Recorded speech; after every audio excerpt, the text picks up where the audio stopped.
वक्त से लड़कर जो नसीब बदल दे, इंसान वही है जो अपना तकदीर बदल दे। हाँ, वक्त से लड़कर जो नसीब बदल दे, इंसान वही है जो अपना तकदीर बदल दे। कल के बारे में कभी मत सोचो, कल के बारे में कभी मत सोचो, क्या पता वक्त कल खुद आपकी तकदीर बदल दे। नमस्कार, जोहार, स्वागत है आप सभी दर्शकों का आज के कार्यक्रम यू दर्शन में। मैं हूँ आलोक रंजन।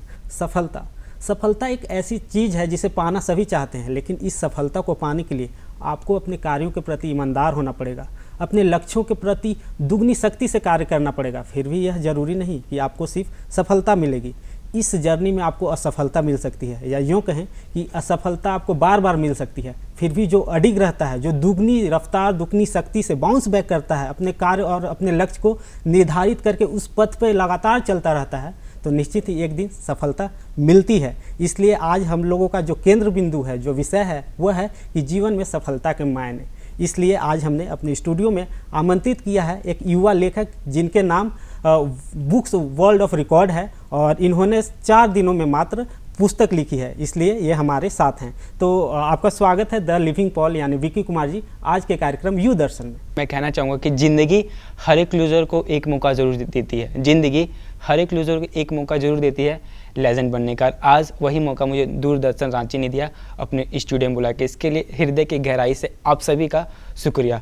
मेरा नाम विकी कुमार है उर्फ लिविंग पॉल। में 21 वर्षीय फॉर द डिफरेंट का फाउंडर, लाइफ टॉपर कोच और the topper who never went to school and the topper who never went to college का लेखक। हाल ही में मैं अपनी दूसरी किताब 4 दिनों में लिखकर दुनिया का सबसे तेज किताब लिखने वाला ऑथर बना हूँ। मैं सुभाष नगर फुसरो का रहने वाला हूँ। धन्यवाद। आपने काफ़ी तेज जो पुस्तक लिखी है उसके लिए आपको एक अवार्ड से भी सम्मानित किया जा चुका है। तो ये जो सफलता के मायने हैं, आपके लिए कुछ और होंगे, दूसरे के लिए कुछ और होंगे। तो ये सफलता का डिफाइन जो करना है, डेफिनेशन देना है, तो क्या हो सकता है आम लोगों के लिए, आम युवाओं के लिए? अभी सारे स्टूडेंट जितने भी स्कूल और कॉलेज में मैं जाता हूँ, सारे स्टूडेंट यही कहते हैं, sir success is equal to money और फेम, मनी और फेम। मुझे लगता है ये बिल्कुल भी गलत है। सभी के लिए सफलता का मायने अलग अलग है। मैं सुभाष नगर से फुसरो आया तो जो बस ड्राइवर था उनके लिए सफलता का क्या मतलब था कि मुझे सेफली रांची पहुंचा दे। आपके लिए क्या आप मुझे अच्छे अच्छे सवाल पूछें, जो रिकॉर्ड करें क्या उनके लिए अच्छे से रिकॉर्ड करें। तो हमें ये बात किसने बताया, success is equal to money और fame. Success is equal to money और फेम नहीं, मनी और फेम बाय प्रोडक्ट है सक्सेस का। इसलिए हमें सबसे पहले ये निर्धारित करना होगा कि हमारे लिए सफलता का मतलब क्या है। अगर अभी मैं 21 साल की उम्र में आपके पास यहाँ पे बैठा हूँ इंटरव्यू दे रहा हूँ, इसका कारण यही कि मैंने अपना जर्नी 2018 में स्टार्ट किया था। उसमें सिर्फ 17 साल का था। उसी समय मैंने लिख लिया था कि 17 अगस्त 2023 आने से पहले मेरा डेडलाइन, हम बहुत ज़्यादा सक्सेसफुल बन जाएंगे। चाहे कुछ, उसी दिन मैंने लिख लिया कि मेरे लिए सफलता का मतलब क्या होगा, और मैंने आज तक वो हर एक चीज़ अचीव किया क्योंकि मैंने लिखा था। तो सभी के लिए अलग अलग माने हैं। तो आप अपने लिए सोचिए आपके लिए क्या हो सकता है। जो स्टूडेंट मुझे सुन रहे और देख रहे हैं वो सोचिए कि उनके लिए क्या हो सकता है। मैं किसी के लिए सफलता का मतलब नहीं बता सकता क्योंकि किसी का बैकग्राउंड कुछ है, किसी का फाइनेंशियल बैकग्राउंड कुछ है, किसी के पापा नहीं है, किसी के मम्मी। तो सभी के लिए सफलता का मतलब अलग अलग होता है। तो आप खुद ही समय लें, सोचे और विजिट करें, दुनिया को एक्सप्लोर करें। जितना ज़्यादा आप घर से बाहर निकलेंगे, जितना ज़्यादा आप पढ़ेंगे, उतना ज़्यादा आपको पता चलेगा कि हाँ मेरे लिए सफलता का क्या मायने हैं। तो ये अगर एक आम जनों के लिए बोलें, मतलब एक आपके अनुसार हो कि सफलता के लिए एक युवक में क्या क्या होने चाहिए, तो वो कैसे आप बताना चाहेंगे? बिल्कुल, मैं उनको कहूँ ना कि फॉर द डिफरेंट MBA कर लो। अब फॉर द डिफरेंट MBA क्या होता है? M stand for mind. Mind हमारा साधु की तरह होना चाहिए। दूसरा, बैंक बैलेंस हमारा बिजनेसमैन की तरह होना चाहिए। और तीसरा, बॉडी हमारा एथलीट की तरह होना चाहिए।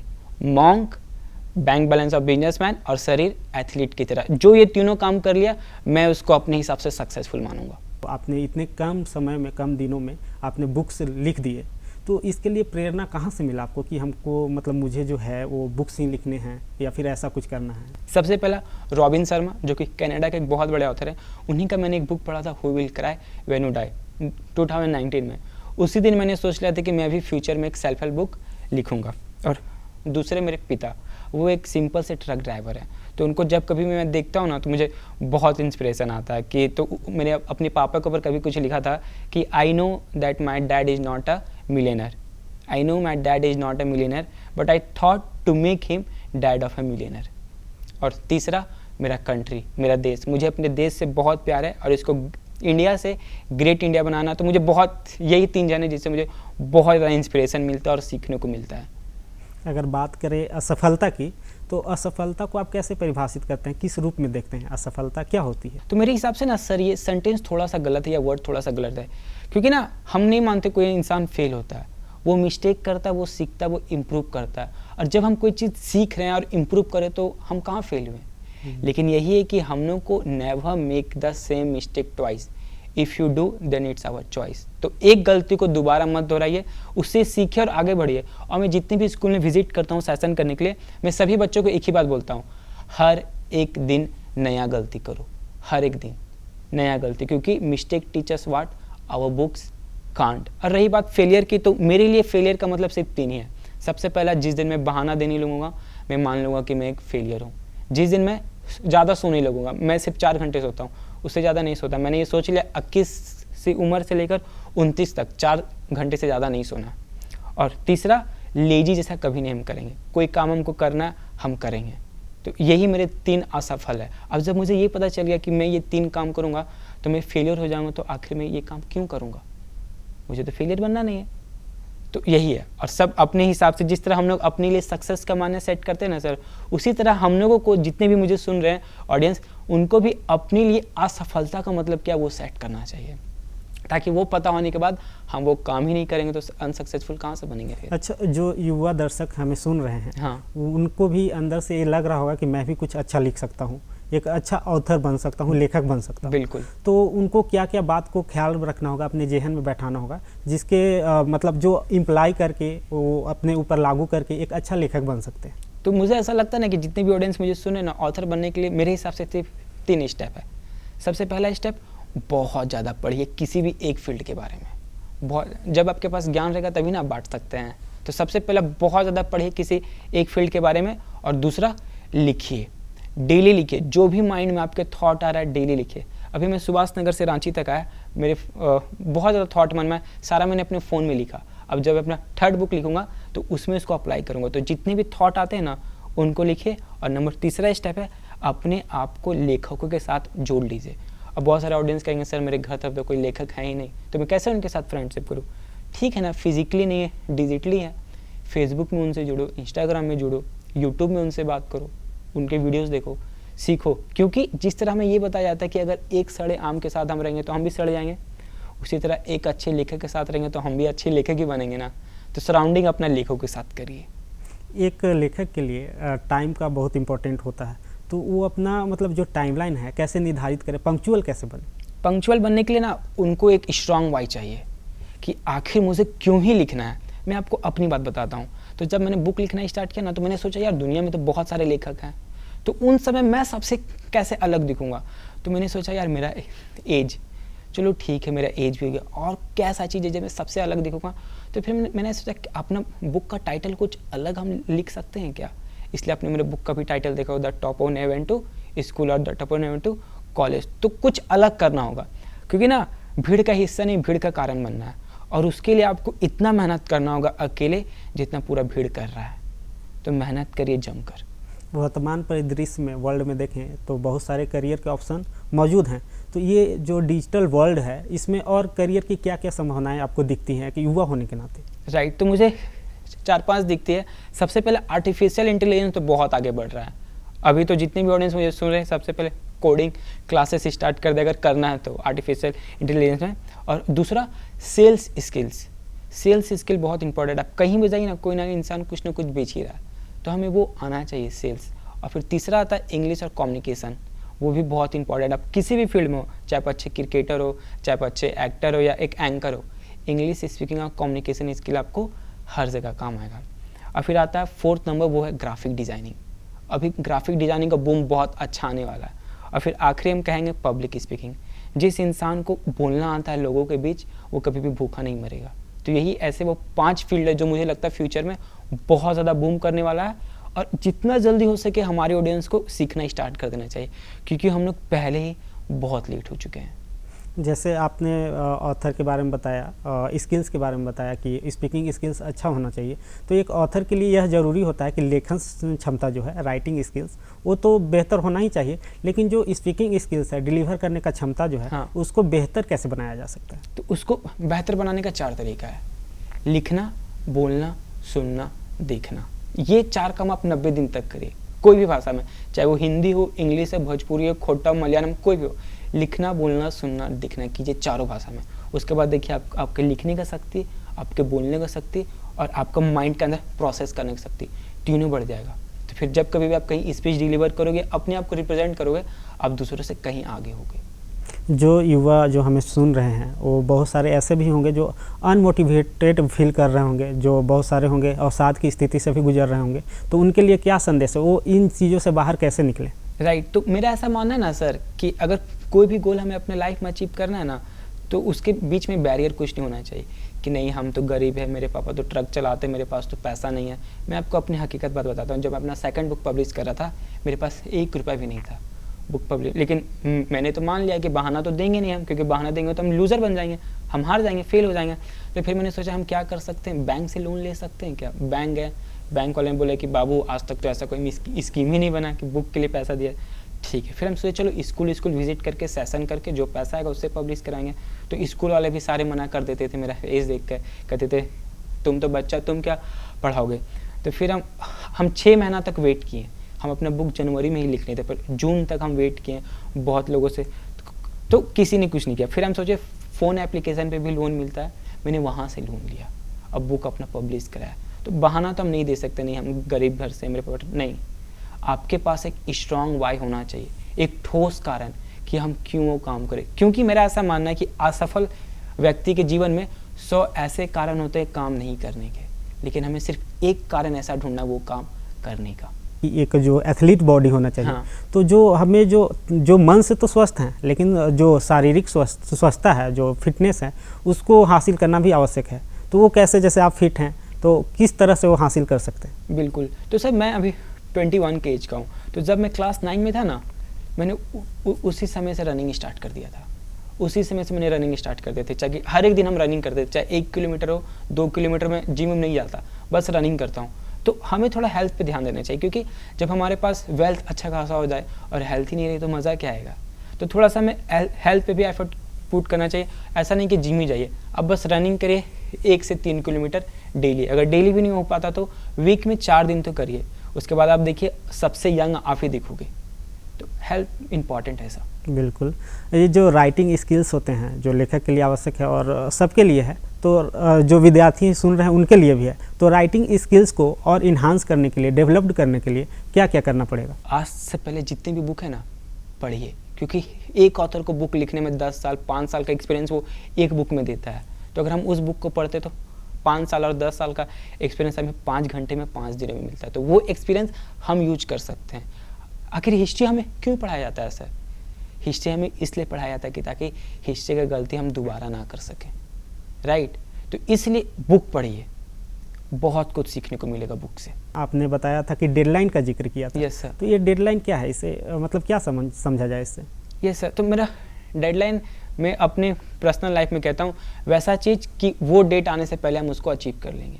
आपने ये कि नोटिस किया होगा सर, चाहे यूपीएससी का एग्ज़ाम हो चाहे स्कूल का एग्ज़ाम हो, आखिरी के 10 मिनट में हम इतना लिख लेते हैं जितना आखिरी के 50 मिनट में नहीं लिखते, राइट। क्यों? क्योंकि हमें पता है ये तो समय सीमा आ गया, डेडलाइन आ गया। तो जब हमारे स्कूल रेस में ऐसा हो रहा है तो लाइफ रेस में भी ऐसा ही होगा ना सर। इनफैक्ट जब मैं रांची से भी आ रहा था तो बहुत सारे लोग ड्राइवर से पूछ रहे थे, तो भैया रांची कितने घंटे में पहुंचा दीजिए। क्यों पूछ रहे? डेडलाइन, समय सीमा। तो जब वहाँ हम यूज़ करें तो अपने लाइफ में क्यों नहीं यूज़ करते? जब हमने अगर ये मान लिया कि मेरे लिए सफलता का मानना ये है, तो उसी दिन आपको डेडलाइन सेट करना, समय सीमा, कि ये दिन आने से पहले हम उस चीज़ को अचीव कर लेंगे। अब सवाल यहाँ पे ये भी आता है कि डेडलाइन सेट कैसे करें। तो डेडलाइन सेट करने का 3 सिंपल तरीका है। सबसे पहला, जो आपका जन्मदिन है उसको लिख दीजिए। तो मेरा था 17 अगस्त, मैंने लिख दिया। दूसरा, जिस साल से आप स्टार्ट करें उस साल से कम 5 साल दीजिए। तो मैंने 2018 में स्टार्ट किया तो 5 साल जोड़ेंगे 2023। फिर आता है थर्ड स्टेप, दोनों को मिला दीजिए, 17 अगस्त 2023। अगर आप आज से स्टार्ट कर रहे हैं तो 17 अगस्त 2035 में मान लेता हूँ। तो आज से सारा डेट, सारा दिन, सारा घंटा भूल जाओ, आपके माइंड में सिर्फ वही डेट याद रखना चाहिए। मैं क्या करता था सर, मुझे लिखने का बहुत शौक है, मैं 2018 से डायरी लिखता हूँ।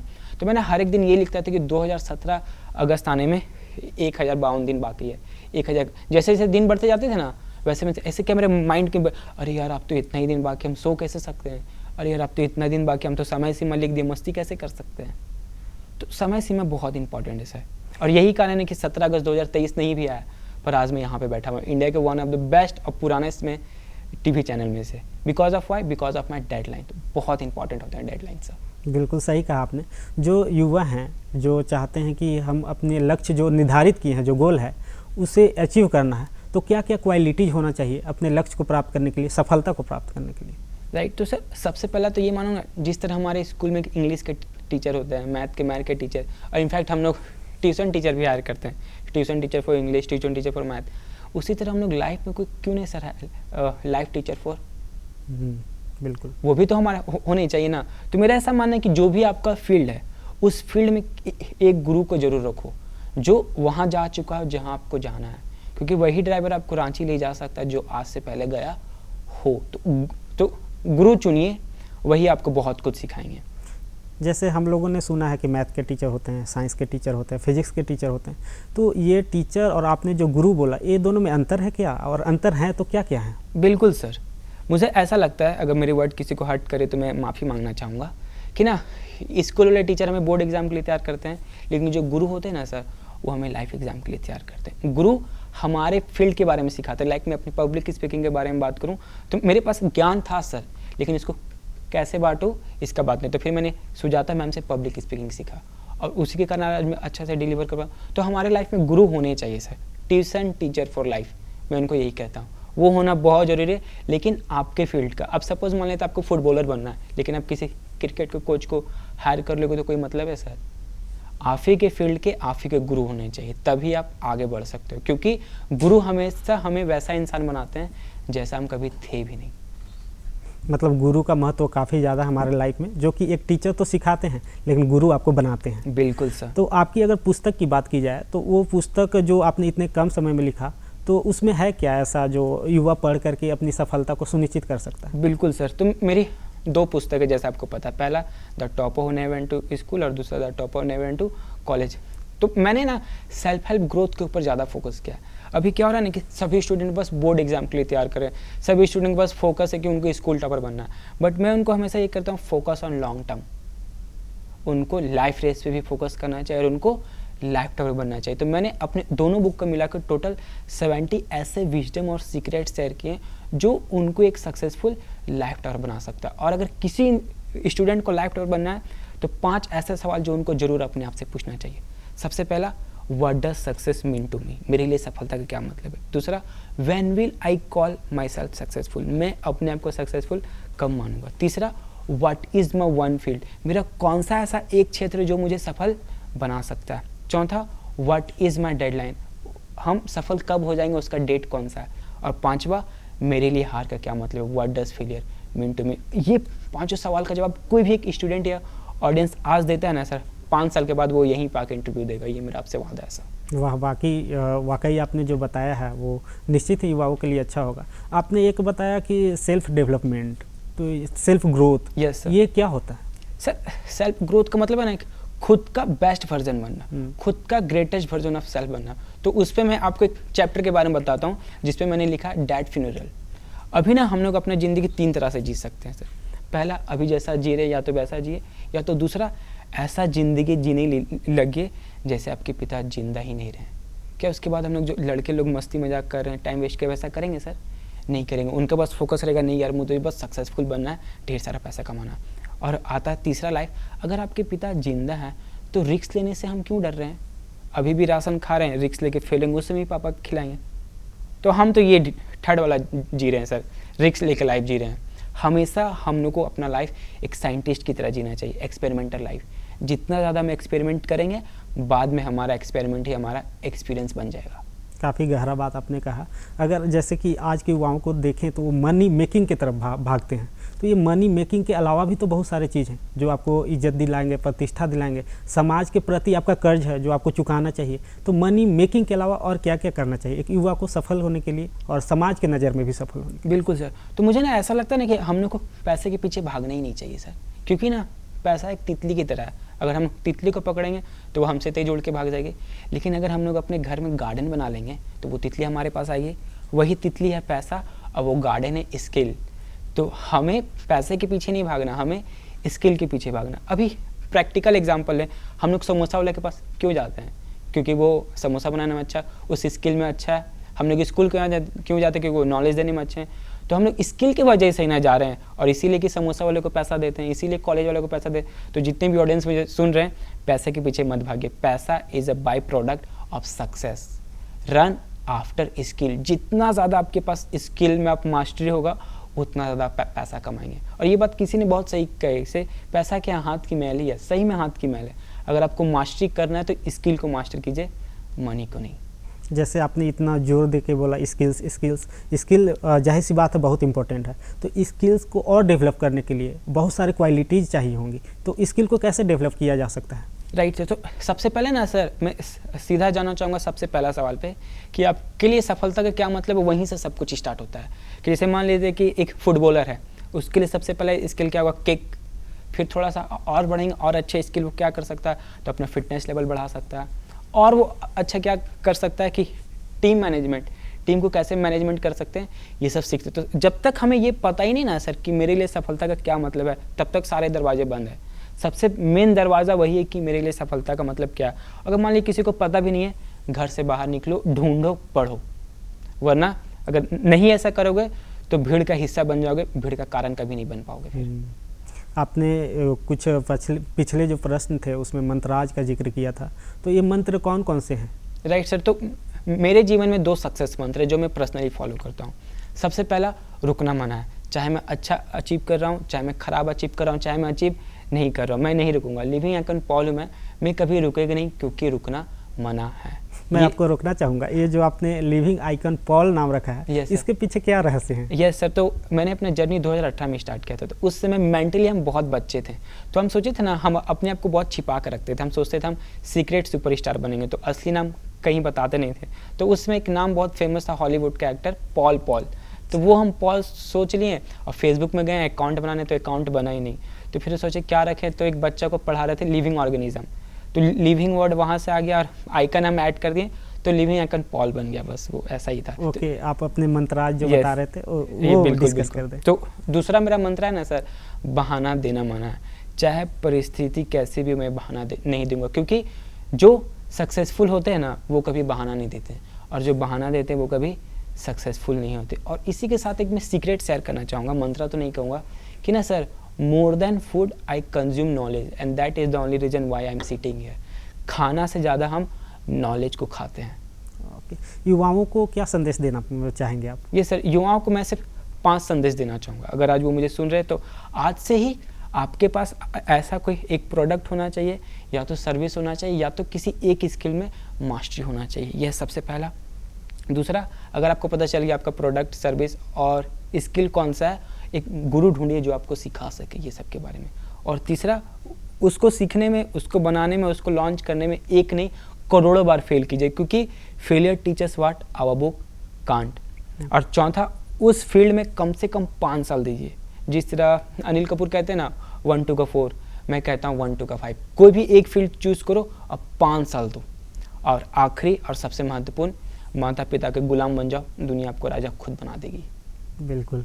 तो बहुत बहुत धन्यवाद आपको आज के सेशन में आने के लिए, द लिविंग पॉल यानी विक्की कुमार जी। आज का जो प्रोग्राम था वो काफ़ी संजीदगी भरा हुआ था। काफ़ी इन्होंने सारगर्भित तरीके से सफलता के बारे में बताया है। तो सफलता, जैसा कि आप जान सकते हैं कि सफलता एक जर्नी है। ये जर्नी एक गुलाब की पौधे की भांति है। गुलाब का तना जैसा आपने देखा होगा कि तने में बहुत सारे कांटे होते हैं, तो वो कांटे आपकी समस्याएं हैं। जो इन कांटों को सुंदरता में बदल दे, कांटों को सुंदरता में बदल दे, वही गुलाब रूपी जो सफलता है उसे पा सकता है। तो आज के कार्यक्रम में इतना ही। दीजिए इजाज़त मुझे, आलोक रंजन और दूरदर्शन की पूरी टीम को। नमस्कार, जोहार, जय हिंद।